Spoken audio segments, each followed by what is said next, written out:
இன்றைய தகவல் தொடர்பு மூலமாக விவசாயிகளிடையே பகிர்தலை, தனக்கு தெரிந்த கருத்தை இன்னொருவருக்கு சொல்லிக் கொடுக்குற வாய்ப்பு இன்னைக்கு கிடைச்சிருக்கு. அந்த அடிப்படையில் நம்ம பசுமை விவசாயம் யூடியூப் சேனல் மிகுந்த நன்றியை சொல்கிறேங்க. இவ்வளோ தூரம் அந்த கிராமத்துக்கு வந்து ஒரு விவசாயிக்கிட்ட தகவலை திரட்டி மற்றவர்களுடைய நன்மைக்காக செய்யக்கூடிய அந்த பணியை வந்து முதல்ல நான் பாராட்டுறேங்க. அதில் உங்களுக்கு நான் வணக்கத்தை தெரிவிச்சுக்கிறேன். நான் ஏற்கனவே நம்ம உயிராற்றல் வேளாண்மையில் இருக்கக்கூடிய ஒரு இடுபொருள் கொம்பு சாண உரம் ஏற்கனவே சொன்னதை வந்து இப்போ நான் செயல்படுத்தி காண்பிக்கிறேங்க. இது இறந்த பசுமாட்டினுடைய கொம்பு.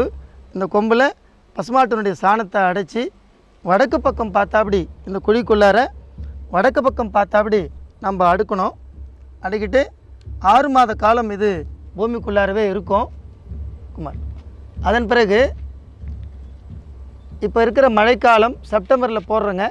செப்டம்பர், அக்டோபர், நவம்பர், டிசம்பர், ஜனவரி, பிப்ரவரி மாதம் 2வது வாரத்தில் இதை நாம் வந்து வெளியே எடுத்து பாதுகாத்து வச்சோம்னாக்கா ஒரு பீங்கான் ஜாடியில் இந்த மக்கிய இந்த உரத்தை பாதுகாத்து வச்சிடணும். ஒரு ஏக்கருக்கு 50 கிராம் போதுங்க. இயற்கை விவசாயம் செய்யக்கூடியதில் பலவிதமான முறைகள் இருக்குது. அதில் நம்மாழ்வார் ஐயாவுடைய கருத்து, பாலேக்கர் ஐயாவுடைய கருத்து இதெல்லாம் இருக்குது. இதையும் தாண்டி என்னுடைய விவசாய குருநாதர் மேட்டுப்பாளையம் நவநீத கிருஷ்ணன் அவர்களிடம் 2009ஆம் ஆண்டு பெற்ற பயிற்சியின் அடிப்படையில் இந்த பயோடைனமிக் அக்ரிகல்ச்சர் உயிராற்றல் வேளாண்மை கருத்துக்களை நான் முன்னிருந்து செஞ்சிட்ருக்கேங்க. இந்த நேரத்தில் என்னுடைய குருநாதருக்கு ஒரு நன்றியை செலுத்துகிறேன்.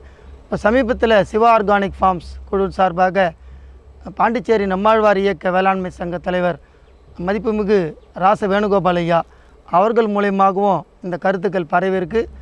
எங்கள் அதே போல் நம் சந்தை விவசாயிகளுக்கும் இந்த கருத்தை நான் கொண்டு போக போகிறோம். வேலூரில் நேச்சர் அக்ரோ மார்க்கெட் அப்படின்னு ஒரு அமைப்பை மகளிர் திட்ட அலுவலகத்தின் மூலியமாக செந்தமிழ் செல்வன் சார் அவர்கள் தலைமையில் நாங்கள் செயல்பட்டு இருக்கோம். அந்த அடிப்படையில் இந்த பயிற்சிகள் அடுத்த மாதம் வந்து நாங்கள் விவசாயிகளுக்கு தரப்போகிறோம். பயோடைனமிக் அக்ரிகல்ச்சர் பற்றிய பயிற்சி, அதை சார்ந்த தகவல் பதிவு தான் இப்போ நான் உங்கள்கிட்ட சொல்லிகிட்ருக்கேங்க. இது 6 மாதம் பொறுத்து எடுத்த பிறகு ஒரு ஏக்கர் நிலத்துக்கு நம்ம 50 கிராம் இந்த எருவை எடுத்து தண்ணியில் கரைச்சி மாலை நேரத்தில் தெளிச்சிட்டு மறுநாள் ஏறு உழுதோம்னா பூமி தான் இழந்த சக்தியிலிருந்து மீண்டும் அந்த உயிராற்றல் பெறுவதற்கு அல்லது நிறைய உயிர் சக்தி பெறுவதற்கு உண்டான வாய்ப்பு இந்த கொம்பு சாண உரம் கிடைக்கும். அது முதல் தகவல். 3 விதமான இடுபொருள்களை நான் தயார் பண்ணிருக்கேங்க. இன்றைக்கு நான் செய்யக்கூடியது இந்த கொம்பு சாண உரம். அடுத்ததாக சிபிபி என சொல்லக்கூடிய அந்த மூலிகை சாண உரம் தொட்டி. இதை நாளை மறுநாள் இந்த தொட்டியில் 65 கிலோ சாணம், 200 கிராம் கல் தூள், 200 கிராம் முட்டை ஓட்டினுடைய தோல் 3ம் கலந்து இந்த தொட்டியில் போடும்போது ஒரு 120 நாள் கழித்து எனக்கு இது நல்ல உரமாக கிடைக்கும். 1 கிராம் சிபிபின்னு சொல்லக்கூடிய மூலிகை சாண உரத்தில் 32,000 நுண்ணுயிர்கள் இதில் அடங்கியிருக்கு. என்னுடைய விவசாய பணிகள் அத்தனையுமே ரொம்ப செலவில்லாமல் 3 இடுபொருட்களை கொண்டு செய்கிறேங்க. மேலும் பஞ்சகவியம், மீன் அமிலம் மட்டும் சேர்த்துட்டு வரேங்க. இது முதல் தகவல். ஆக விவசாயிகள் தனக்கு தெரிந்த ஒரு கருத்தை இதுபோல் ஊடகங்கள் மூலமாக பதிவு செய்யும் பொழுது இது நிறைய பேருக்கு போய் சேரும். அந்த விதத்தில் பசுமை விவசாய குழுவிற்கு நான் மெத்த நன்றியை இந்த நேரத்தில் தெரிவித்துக் கொள்கிறேங்க. நண்பர்களே, இது சார்ந்த இன்னொரு கருத்து என்னென்னா, இந்த பசுமாட்டினுடைய கொம்பில் பசுஞ்சாணத்தை அடைச்சி வடக்கு புறம் பார்த்தாப்படி நம்ம உள்ளார இந்த குழிக்குள்ளார வந்து நம்ம புதைக்கிறோங்க. காரணம் என்னென்னா, வடக்கு புறத்தில் இருக்கிற இந்த காந்த சக்தி இந்த கொம்பு வழியாக பெற்று உள்ளே இருக்கிற சாணம் வந்து வீரியமுள்ள ஒரு இடுபொருளாக மாறுங்க. அதுக்காக தான் இப்போ வடக்கு புறத்தை பார்த்தாப்படி நம்ம கொம்பு சாட்சி வச்சுருக்கோம். ஒரு கொம்புக்கு இன்னொரு கொம்புக்கு இடையில் கொஞ்சம் இடைவெளி வச்சு அதில் தொழு உரம் இட்டு நம்ம இந்த மண் வச்சு மூடிடுவோங்க. 6 மாதம் பொறுத்து வெளியே எடுக்கணுங்க. இந்த கொம்பு வந்து எல்லா மாட்டினுடைய கொம்பும் பயன்படாதுங்க. குறிப்பாக வந்து காளையினுடைய கொம்பெல்லாம் பயன்படுத்தக்கூடாது. நாட்டு பசுமாடு, இறந்த பசுமாட்டினுடைய கொம்பை நாம் இதுக்கு பயன்படுத்திக்கலாம். ஏன் நாட்டு பசுமாட்டினுடைய கொம்பை பயன்படுத்துகிறோன்னா, நாட்டு பசுமாட்டுக்கு ஒரு கோபுரம் இருக்கும், அந்த கோபுரம் தான் ஆண்டனா மாதிரி செயல்பட்டு விண்வெளியில் இருக்கிற ஆற்றலை தனக்குள்ளே வந்து வாங்கி வச்சுக்கும். அதனால தான் இந்த பசுமாட்டினுடைய கொம்பை நம்ம பயன்படுத்துகிறோம். மற்ற மாடுகளுக்கு கோபுரம் இருக்காது, அந்த ஆற்றல் குறைவு என்ற காரணத்தினால இந்த நாட்டு பசுமாட்டினுடைய கொம்பு பயன்படுத்துகிறேங்க.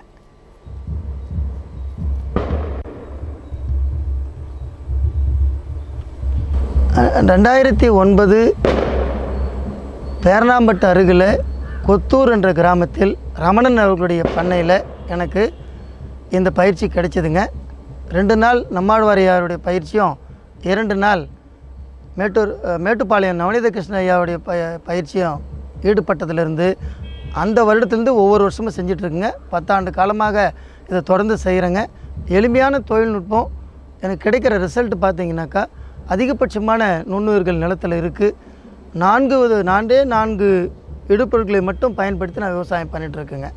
நல்ல விதமான விளைச்சல் கிடைக்கிது. எனக்கு தரமான பழங்கள் கிடைக்குதுங்க. வாழை இருக்குது, சப்போட்டா இருக்குது, எலுமிச்சை இருக்குது, சாத்துக்குடி இருக்குது, முள்ளு சீத்தாப்பழம் இருக்குதுங்க. எல்லா விதமான மரங்களுக்கும் இதை தாங்க பயன்படுத்துகிறேன். நல்ல ரிசல்ட்டுங்க.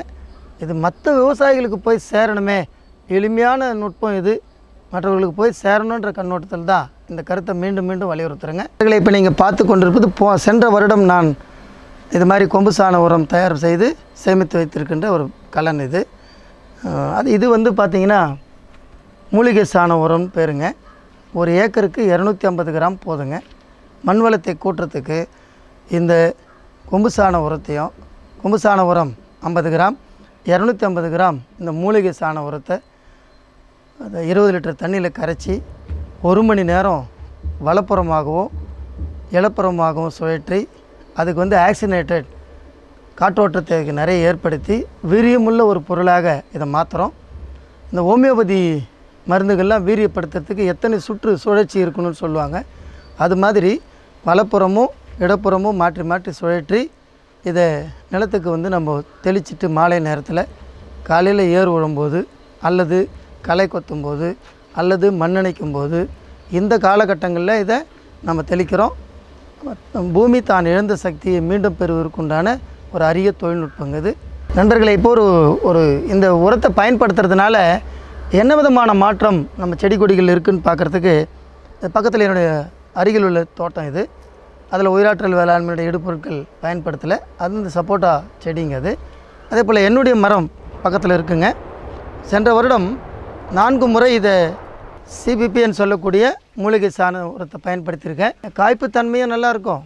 அதே நேரத்தில் பழத்தினுடைய சுவை, அதனுடைய செல்ஃப் லைஃப்னு சொல்லுவாங்க பாருங்கள், நீண்ட நாள் அழுகாமல் இருக்கக்கூடிய வாய்ப்பு அதுவும் இது கிடைக்குங்க.